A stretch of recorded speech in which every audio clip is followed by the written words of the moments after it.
Assalamualaikum warahmatullahi wabarakatuh. Om Swastiastu, Namo Buddhaya, dan salam kebajikan. Sebelumnya, perkenalkan nama saya Marlin Martin Mangawin dengan NIM 2204502054 dari kelas B Prodi Bimbingan dan Konseling angkatan 2022. UTS mata kuliah Psikologi Pendidikan yang diampu oleh Bapak Prof. Dr. Syamsul Basri Talib MSI dan Bapak Sulfikri SPD MPD.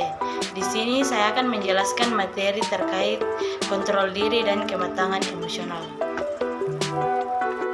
Adapun beberapa materi yang akan saya jelaskan, yaitu yang pertama pengertian kontrol diri, yang kedua pengertian kematangan emosional, yang ketiga faktor-faktor yang mempengaruhi kematangan emosi, yang keempat jenis dan aspek-aspek kontrol diri, dan yang kelima cara mengembangkan kemampuan kontrol diri.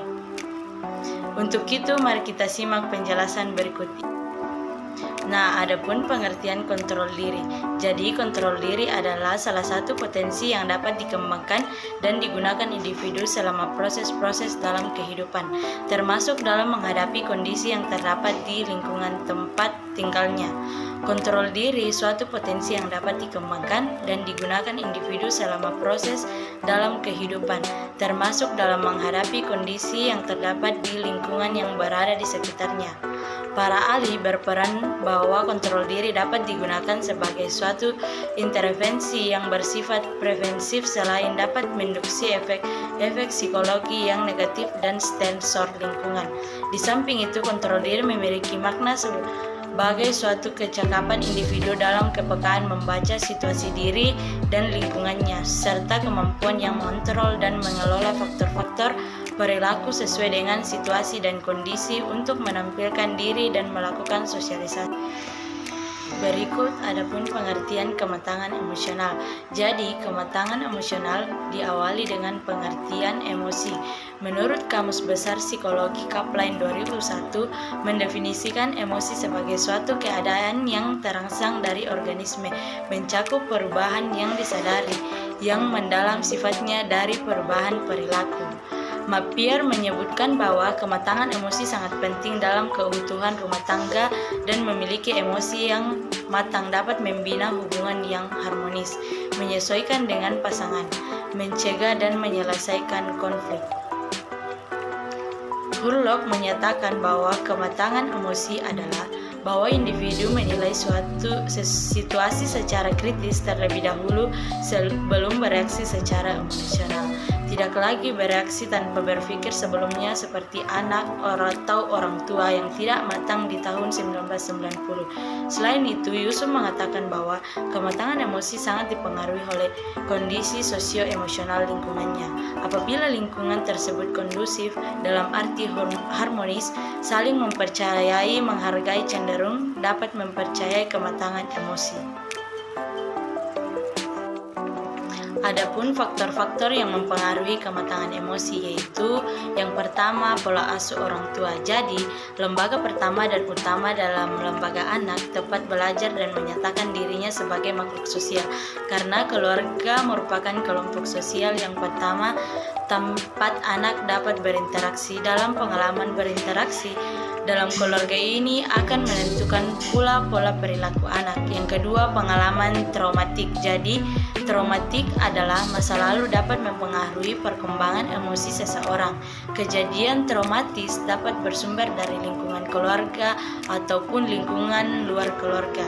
Yang ketiga, temperamen. Jadi, temperamen dapat didefinisikan sebagai suasana hati yang mencirikan kehidupan emosional seseorang. Yang keempat, jenis kelamin. Jadi, jenis kelamin memiliki pengaruh yang berkaitan dengan adanya perbedaan hormonal antara laki-laki dan perempuan. Para jenis maupun tuntunan sosial yang berpengaruh terhadap adanya perbedaan karakteristik emosi di antara keduanya. Yang kelima, usia.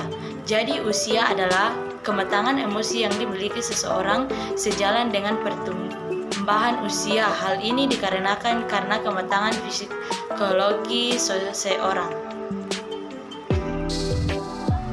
Adapun jenis-jenis kontrol diri, yang pertama mengontrol perilaku. Jadi ke siapa atau keterjadinya suatu respon yang dapat secara langsung mempengaruhi atau memodifikasi perilaku ini. Diperinci menjadi dua komponen, yaitu mengatur pelaksanaan dan kemampuan memodifikasi stimulus. Yang kedua, mengontrol kognitif, merupakan kemampuan individu dalam mengelola informasi yang tidak diinginkan dengan cara menginterpretasi, menilai, atau menggabungkan suatu kejadian dalam suatu kerangka kognitif sebagai adaptasi psikologi atau untuk mengurangi tekanan. Yang ketiga, mengontrol keputusan, merupakan kemampuan seseorang untuk memilih suatu hasil atau suatu tindakan berdasarkan pada sesuatu yang diyakini atau disetujuinya.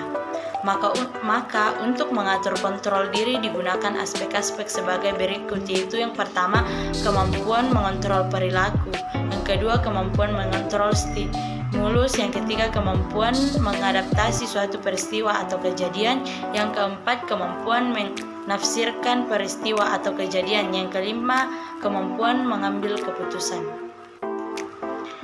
Nah, yang terakhir yaitu cara mengembangkan kemampuan kontrol diri. Untuk mengembangkan kemampuan kontrol diri dapat dilakukan beberapa cara, yaitu yang pertama, Anda perlu mengidentifikasi apa bidang kehidupan Anda. Anda perlu untuk mendapatkan lebih banyak kontrol diri di mana Anda menemukan diri kurang dalam pengendalian diri seperti makan, pekerjaan, minum, perjudian, merokok, dan perilaku obsesif. Kedua, cobalah mengidentifikasi emosi yang kurang kontrol seperti kemarahan, ketidakpuasan, ketidakbahagiaan, kebencian, kesenangan, atau ketakutan. Dan yang terakhir, mengidentifikasi pikiran dan keyakinan yang mendorong Anda untuk berperilaku dengan cara yang tidak terkendali. Sekian penjelasan yang dapat saya sampaikan, kurang lebihnya mohon maaf. Semoga bermanfaat. Terima kasih.